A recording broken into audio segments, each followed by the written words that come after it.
savoir tout ce qui se passe dans notre pays. Nous voulons connaître tout ce qui se passe en dehors de nos frontières. Tout cela sera possible quand l'information nous parviendra sans difficulté.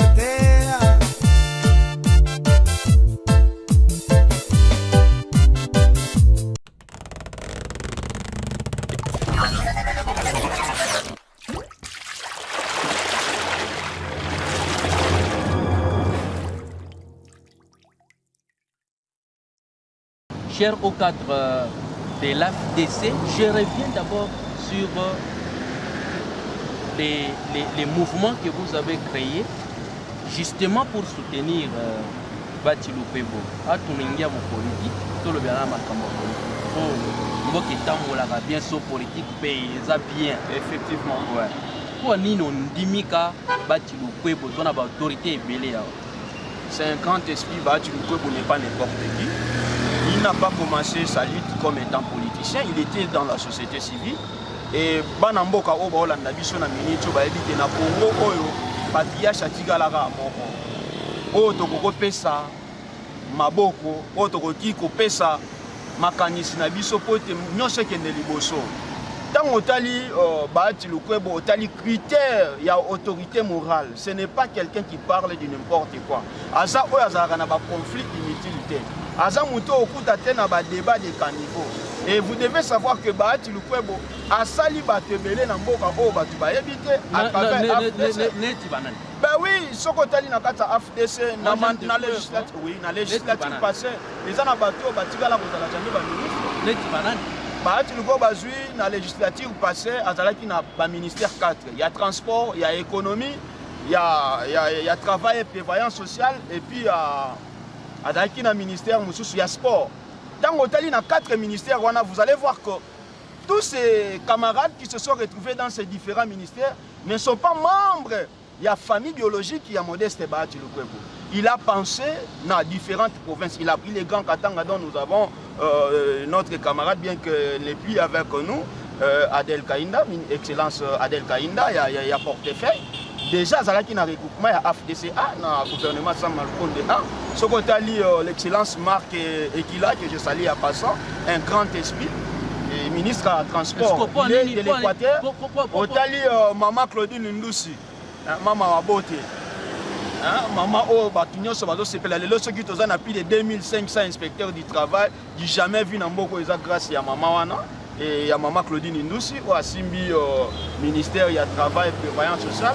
Et on avait aussi l'excellence Kalumba, celui qui était au niveau de l'économie, bien qu'il avait commis certaines erreurs. Il était là, ministre qui sont Thomson et Nakatama, il y a monité.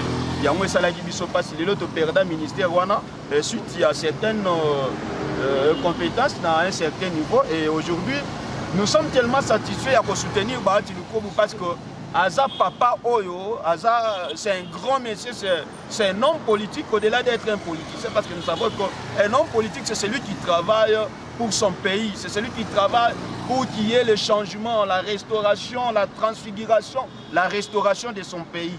Et il est différent d'un politicien qui cherche toujours ses biens privés, qui cherche ses intérêts privés. Voilà. Mais on doit ni à Moulamoki Adel Kainda. On a sauté, mais pas mis bango. Non, Adel Kainda, excellence Adel Kainda n'est plus avec nous, c'est ce qui est normal, à trouver d'intérêt ailleurs. Vous savez qu'avec AFDC, c'est une force. Mais nous regrettons pourquoi, parce qu'avec Kainda, ici, il pouvait rester à AFDC, peut-être que Aza élite nationale et provinciale. Nous allons y arriver. AFDC foyer bagena minute to na plus de 176 élus sur toute l'étendue de la République. Nous allons y arriver. Et 50e force. Mais deuxième force politique. Après, malheureusement, après IDPS, malheureusement dans la bande. AFDC. Côté na la boza par terre. C'est normal. Tout déjà. Na la boza par terre. Nous assumons. C'est de l'irresponsabilité des dirigeants du Balaba. Ils n'ont pas voulu débattre. Mais je te dirais que AFDC là-bas est géré dans la fédération Nibalais. Il faut savoir maintenant comment est-ce que nous nous sommes retrouvés avec ces deux fédérations. eza na bato balingi bokonzi me bayebi kosalelaki bokonzi yango neti banani mokonzi aliaka na bato neti banani mais tozana nayebi so déjà que AFDC na lwala bekoma AFDC lwala ba 1 na lwala ba 2 ba AFDC wana mibale lwala ba 1 na lwala ba 2 eza différence jusqu'à ya 5 avenue ndo okuta ba siège mibale comprendre makambo ndenge wana pourquoi basali yango mibale la sagesse et l'intelligence de notre autorité morale le patriarche Modeste Bahati Lukwebo le président du Sénat actuellement et Mouta remplacé Azana Nouté c'est lui le président. Déjà honoré faut mon institution monsieur Sekoti Azawana yende président du Sénat. Yo longola eso longolé na minute apozala kaka. Azawana ah oui la raté. Bahati Lukwebo oui la raté. Oya lukaka. Malgré ba conflit na yena il est modeste comme son nom. Donc malgré ba conflit na yena mboso mais tozonga na lala. Mais tant que le conflit dans Mbosso, vous devez savoir, nos frères de Bandundu, ils pleurent sérieusement. Si vous avez une autorité qui vous représente au niveau des grandes institutions de la République et que dans sa propre province, il n'a même pas une pharmacie, hein, l'officine seulement pour essayer de trouver même les médicaments à sa circonscription, c'est déjà un grand problème. Mais vous parlez de Mbosso, c'est un grand esprit, allez-y, partout sur toute l'étendue de la République, il a des ouvrages, si vous voyez comme ça, et c'est quelqu'un qu'on ne peut pas citer dans n'importe quoi. Donc, je respecte les vieux Mbosso, et d'ailleurs avec son âge, Joe Biden, si vous voyez déjà en Europe, et puis aux États-Unis, il y a une grande partie de la population qui réclame. Pourquoi? Parce qu'il a déjà atteint l'obsolescence. Pourquoi pas dans la politique? Lorsqu'on voit déjà que le mental est atteint, à un certain moment, il faut laisser. Hein. Il faut laisser. Il n'y a pas à précipiter les choses. Pour Anini, aux par terre. Non, je vous ai dit tantôt, nous devons assumer. Nous sommes tellement irresponsables. Biso, il faut que nous soyons AFDC. Oyo AFDC salaka pona kofuta ba siège ya lwalaba oyo AFDC bimisi autorité morale ba bimisi ba camarade ba bimisi on a kosunga lwalaba on a rien donné ezambongo cotisation ke non cotisation yebisanga lwalaba cotisaka combien mais bozana ba au cadre na ba tozo cotiser combien ba au cadre baza wapi yeba ke na lwalaba tozala na vice président et assemblée provinciale tozala ki na ministre il y a affaires coutumier. Tozanaye, bon, lui il est plus chef coutumier. Bon, on ne peut pas lui demander beaucoup de choses parce que c'est considéré comme ainsi. Avant de commencer, pour Anini, Olopike, c'est la faute. Vous jetez la faute aux responsables, aux autorités des AFDC.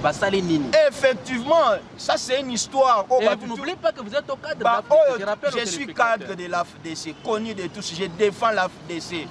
Depuis que je suis membre de l'AFDC, je vous dis pour défendre mon autorité morale, je n'attends pas $1, même $1 de l'AFDC. Et je n'ai jamais touché ça. Mais ils le savent très bien. Il y a eu un certain moment, moi qui vous parle, je suis baptiste, vacciné, on a failli saccager la fédération du Lualaba à cause de mes gestions de l'AFDC au niveau du Lualaba, où il s'est donné toujours à accompagner l'Union sacrée, mais au retour, il y a eu le recrutement des chégués qui se sont dit, voilà, nous devons détruire l'AFDC. Pourquoi? Parce que lorsque Batubakei va soutenir le gouverneur Yalwalaba, va jouer dans l'aéroport, va même dans l'Assemblée nationale, il s'attendait peut-être à Baji, Maya Pomela. Mais autorité à la Kaki Bangombo, on a fait ça, Ngai Don Siata. Oh, Batutu Baebi na Lwalaba. Na pesa pour na kochaba moyen. Na AFDC pour nous sauver que pour casser les AFDC. Mais c'est connu de tous. Non, c'est connu de tous. Mais c'est moi, Masuka, gouverneur Yalwalaba, tout bayebi, tokenda ba compagnie bat. Moi travailleur na on a gagné ya muke. Ba le bité tozela ba ko bimisa mo eloko na cadre union. Ba photo lobaka, union sacrée. Et un monstre au niveau là-bas. Même au niveau national, nous sentons qu'il y a déjà au bazomi pesa. Mais à niveau de la province, et ça n'a pas tout bataki l'union sacrée n'a pas ta poche na bango. C'est-à-dire batimusu pas c'est mais nazolo bela ba coordonnateur à l'union sacrée non. Bango tout. Yo koti kondima parti le la AFDC ça là. Et ça 9e coordination à l'union sacrée na niveau de la province. Du jamais vu. On a trahi l'AFDC. il y a des gens, on connaît déjà les systèmes du là-bas. Donc, c'est-à-dire, Oyaza, coordinateur adjoint, pour Aza na MLC, Aza moto MLC, MLC a pesé côté. A pesé n'engeni toke na mapona miara, non? Batutu ba ebi MLC, le président fédéral, c'est quelqu'un que j'aime beaucoup, il est intelligent, et Maître Olivier que je salue à passant. Mais fort malheureusement dans ma ponomie, avec 124 voix. Il faut pas y 124. Mais dans ceux qui n'ont pas deux voix, mais ils ont 124 et comme ils ont 150 idées. Ils ont place 124 voix. Nazo Bisayo, c'est à vérifier. Mais l'union sacrée, bango biso tout aux alaki derrière maman Masuka. Bravo maman. D'où mon kabisa nka ndenge toloba na lwa ba umela na yo parce que politique ya maman Masuka azali kolo na lwa ba koyate. Ba politique wa salite ya mike wana. Bana. Ba o tout bazalaki lokola ba o tout baza. Ba tête ya ba AFDC ba MLC ba IDPS ba nani. AFDC abino. Anakani papa na longolité maman Masuka za tellement likolo a préparer bango nyonso lokola ba koliti na ye. A préparer bango ndeni. Oh mais oui biso tout bana biso tout préparer bango na ndeni. Maman komi na aéroport bani ni photo ki ko yamba ina ba drapeau tant qu'autorité. Maman zo sala makambo biso tout crier maman nda zo sala makambo te zo kende bien. Mais totali na ba parti na biso bolamu ya Masuka o nga na kolongola kati. Oui que maman on alia na batu wana nyonso. Allez na bango. Ah papa ba fédération nyonso mona ba fédération te ko chaka biso te bango pe balia. Moi je travaille, je suis connu. Lorsque les gens m'appellent manager na là-bas, ils attendent parce que dans un parti politique, c'est parce que na trouvera ya muke ya relais sa famille, pe relais sa camarade to kabolana bango. Bayebi Maman Fifi Masuka, azalaki kofutela ba fédération nyonso ya union sacrée mongo bayebi yango. Oya kowangana aleka na mikolo bakenga na zwate. Bango tuna union sacrée bazwaka mo eloko. Abandaki kosala yango pour que bameka ko comprendre que tombola ba parti na bango parce que Maman Fifi Masuka bato fo bayeba aza membre ya FIDE, aza autorité morale ya FIDE. Azalaki pe na ba regroupement na et donc akokozwa place ya AFDC à travailler pour AFDC. Quitte à bateau, qui n'a AFDC va comprendre que sur le terrain, je disais ça avant, il y a des images, il y a des vidéos qui circulent, on a le bas et en haut que besoin de travailler, tel que pour accompagner les partis politiques nabino. Parce que Maman Masuka a travaillé, le lot a produit 9 députés provinciaux. AFDC a accompagné Nani. Ce qu'on a dit dans AFDC, au monde, il y a AFDC aligné candidat Moroboé, à sali 45 voix. Et pour le chef de l'État PCE comme c'est-à-dire à un certain moment,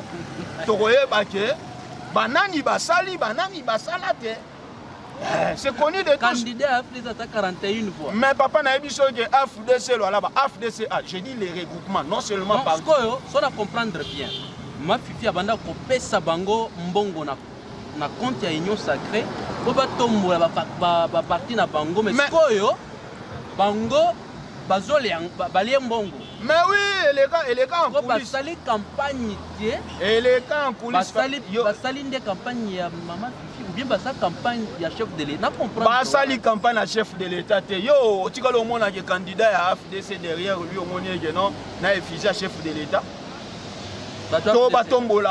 L'autorité morale modeste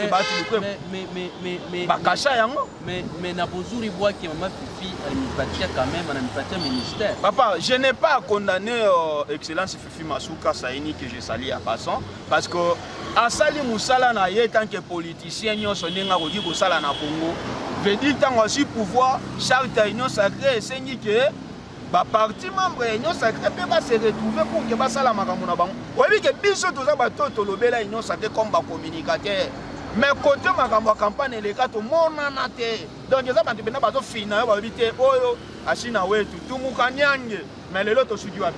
AFDC même pas 500 fois soko sangisi regroupement mobimba. Dans la grandeur AFDC 176 élus oyo baza na kati ya regroupement mais Lualaba dit c'est l'autre côté. C'est pour dire que nous avons une force, mais au niveau du Lualaba, il y a une certaine négligence. Mais quand même, dès qu'on a chance à ne pas atteindre le ministère, nous avons un ministère, à tout le ministère. Heureusement, il y a des journalistes au Sali Constat. Donc, moi, je vous félicite parce que vous n'êtes pas n'importe qui, vous êtes connu dans les lois là-bas lorsque vous faites vos investigations. Et moi, je suis vraiment confiant en ce que vous faites. Et vous pouvez faire les micro-baladeurs et demander au Lualaba. Vous avez demandé même le nom du ministre ou soit commissaire des affaires coutumières du Lualaba. Vous en avez pas si vous avez parce que yo za membre bon pour ça pour la population comment la ezana ngana ce qui appelle ce combo déjà c'est que toute population toute ngai aza camarade il est intelligent dans certaines activités mais dans cadre et en politique maï parce que tout le monde est le côté il a travaillé n'a pas travaillé a travaillé na yebite place ça va travailler ngana yebika ke aza commissaire en charge d'affaires coutumières aménagement du territoire mais na yebite côté aménagement du territoire et ça la marapo na mona ke batu babuka bandako na bango na ba jekami bazanga na ba place à kokende et ça na ba chef coutumier bazolela lela to yebite ba dossier ngo kutu na régler ba dossier belé to yoka ozo yoka mais yebisanga o mona ki yango ape mais papa tozana na Musompo village tozana wa ozobeta masolo di lolo na village Monfoué na Kazembe papa Musokantanda papa naza te pona banda adala moto bureau te adala moto terrain te muta terrain ne oto za ko luka ja pesa ba ti ko makambo na minute ke noto za la bina to za ba député na niveau province parce que na niveau ya autorité morale na biso na makasi azalaka nango na bolingo azalaka nango na ba camarade oyebi ke to sa ki ne loko nanu te déjà ceux qui na parti politique boza na regroupement boza na ministre national ya portefeuille boza na vice-président assemblée provinciale boza na ministre papa ils a blaguité beaucoup tombo la partie pe lola ba auto suit gestion na ngobe FDC moni gouverneur ya lola ba membre ya FDC nous a na ba distraction donc le vice-président n'a rien fait. Quel vice-président de l'assemblée l'honorable Monfoué aza makamuna sali aza chef coutumier aza makamuna zo sala tant que j'ai pour la partie na mona yango te nga nazo biso tant que communicateur na mona yango te ministre pour la partie atali o sala nini yango na nu siège ya FDC lo ala ba de basi bakanga yango bafuta raté combien de mois oh bakangi yango na ebité soki eza combien de mois mais soki okena image wana basi bakanga bo ezala raté na lo ala ba yo yebisanga à part oyo bazala ko pesa na niveau ya gouvernement provincial même au niveau national peut pesa ka masolo toloba eza politique yo za au cadre ya FDC vice-président de l'assemblée au doit FDC honoraire mandat na ba seleki mais quand même a omeli kuna oui na mwana na ye abanda ko siéger suppléant na Kinshasa oui les camarades Papi Kalé awa na Lualaba na bolamu na ye Marie-Thérèse Masuka babengaka ye bongo qui fit béton c'est comme ça qu'on l'appelle ici pas les Lualabé yanga tiens les Lualabé qui l'appelle à Tunibino bato FDC boni bien bopesa biso moto moko nazo remanier gouvernement bino bo pesi kombo na ye mais en fait na tuni question te à côté na cabinet na gouvernement provincial nini asali pona parti ye vice-président à l'assemblée lelo FDC dans un niveau nini et puis combien il y a bino ba membre bozali qui na cabinet ya vice-président na ya commissaire ministre mais ce qui est dans le cabinet à vice-président, je retiens qu'il y a des camarades on a yebi bazakuna neti ko tout c'est pas comment na bango na yebi ba camarade terrain mais na yebi kuna na yebi ba camarade neti na yebi ba camarade Thomas donc je ne connais pas vraiment la composition de son cabinet mais je ne parle pas seulement du cabinet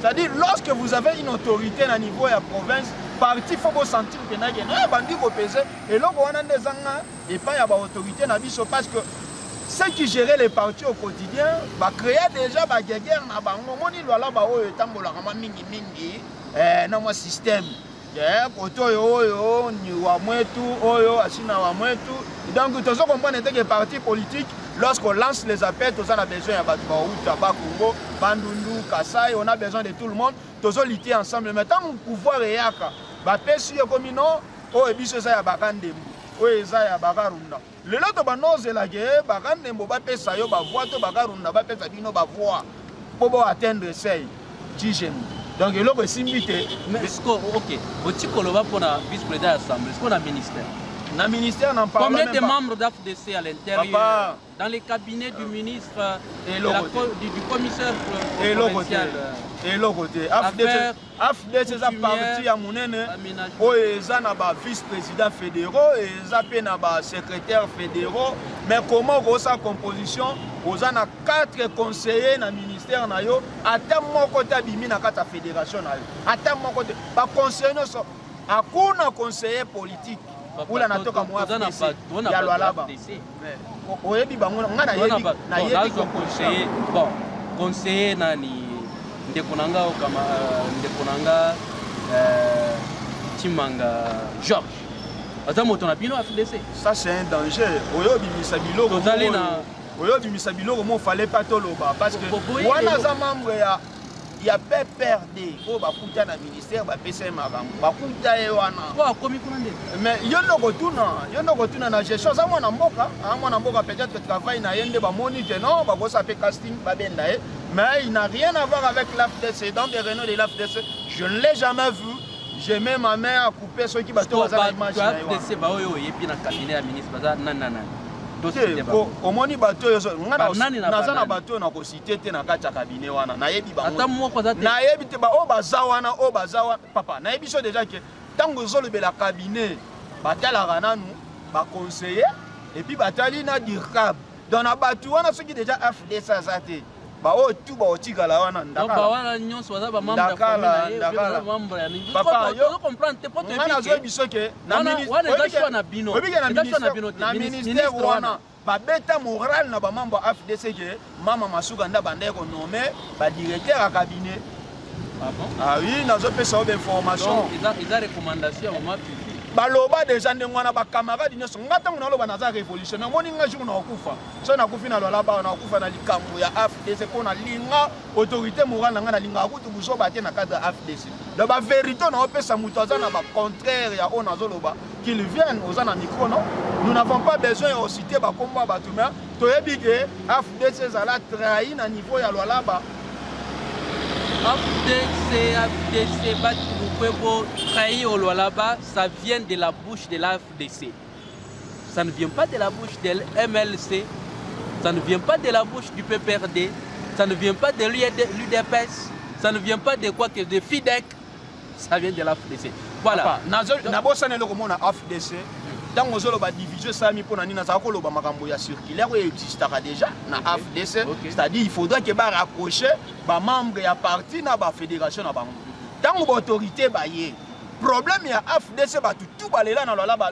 AFDC Lualaba a plus de 7000 membres effectifs dont nous avons leur numéro de téléphone. Bango na nyoso ba se retira. Pourquoi? Ba senga na hiérarchie ya AFDC ba changer structure. Il y a AFDC Lualaba. Pourquoi au niveau de l'AFDC Lualaba, le président fédéral ainsi que ses 4 vice-présidents et consorts, ils étaient tous de la même tribu. Donc, il faut que calme. Partir à l'association culturelle jamais. Et quand vous voyez que ça là, constat, il lui fallait qu'il y ait une restructuration. Tout comme on pouvait laisser les présidents et puis les vices.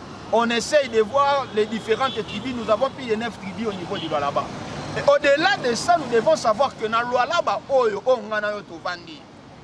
et ça, AFDC et Panzana. Parce que force, on a qui ensemble. Donc, comme il y a parce que Bolingo, on a AFDC, Balingi Mongo, Kinshasa, gouvernement, na pouvoir au Bapesi Bango. Mais va détruire l'autorité morale. C'est vraiment pitié. Nous demandons qu'il y ait le changement et qu'on puisse redynamiser les partis. C'est très important. C'est pourquoi vous n'êtes pas aidé pendant la période de la campagne électorale. Campagne électorale. Mais c'était clair. On chacun battait la campagne de sa manière. On combat la campagne. Il y a parti. Comme Mekate, AFDC, ça va parti satellite, tout est bien organisé. Mes salutations au Premier ministre de l'AFDC, le secrétaire général Guy Richard Malonga, le TGV. Ayebi ba makambo ke parce que mbongo ezaloko uta mipanzi wana ba pesi yango ba candidat. Yo so imaginer que candidat ozo sala propagande yemoko ayebi te ke batindaki combien na Kinshasa. Ya zuira o ba pesi ye. Donc oyeke ba obligé yo zo kaka oyo. Ne makambo esami na FDC tokanga maboko tozotala tokolemba te. Bati Lukwe boza grand esprit. Donc non so bosala eza zéro parce que plus de 76 élus, 38 na niveau Assemblée nationale.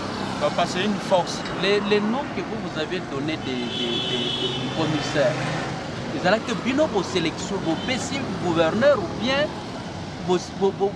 mon achitou katou yivi bana nommé mon tous les moyens mondiaux. Non, AFD c'est un parti à démocratie, AFD c'est un parachute. Vous aviez donné combien de C'est notre camarade du parti, on lui doit beaucoup de respect, il a contribué pour les partis. Et vous aviez donné... là, je lui respecte comme étant membre et président fédéral. Il y a AFDC, je lui dois beaucoup de respect pour la charge qu'il a et de gérer les partis comme AFDC au niveau du Balaba. Le Balabadé, fort malheureusement, ils n'ont pas pu bien gérer le Balabadé pour les lots, siège ils ont à Bukangama. Donc ils ont dit bon, ils ont dit au mouf. Donc siège Timé Musungatika qui? Non, Timé Musungatika, il y a le Balaba 1. Donc, place au Toza Oyo, ils ont juste 5 avenirs séparés. Fédération à le Balaba 1 à le Balaba 2. C'est pour dire que tu vas partager ma solo, on a bien été. Pour Mouto, à ce qu'il y a des fois qu'il faut gérer, à la ville à Kassaji, à ce territoire, il y a Dilolo, à ce territoire, il y a Sando, à Nakapanga. Oh, tu retires la nana à Kolesi, à Ben la ville à Kolesi, à Ben Dina Luboudi, na territoire où tout ça, on a Mouchacha. Mais on a compris que les deux fédérations sont dans le même quartier. Bazaka n'a pas même membre. Et Babylone, lorsque ça arrive sur l'autorité, je ne sais pas s'il est au courant de ça, parce que tu vas travailler, tu vas utiliser fédération, va utiliser membres et à parti. Et en tout cas, vous devez savoir que les membres de l'AFDC sont très intelligents. Nous terminons avec l'AFDC. Je pense que vous ne serez pas inquiété. Oh, je suis très à l'aise. Chikumina, Chintu Chabujitu. Donc, ils avaient une opinion à trop au monde. Autant que les cas de Tigaba Solo. Ils sont à Baptiste. Bateau, ils sont à dire qu'il y a un autre maquillé, parce que dans le coordonnateur, il y a l'Union nationale des révolutionnaires Baptiste. Il y a des Baptistes qui me font confiance. Oh, Bazana Biche Longo, Balobara toujours que l'Uto, tout ça, on pose ça pour un changement en beaucoup.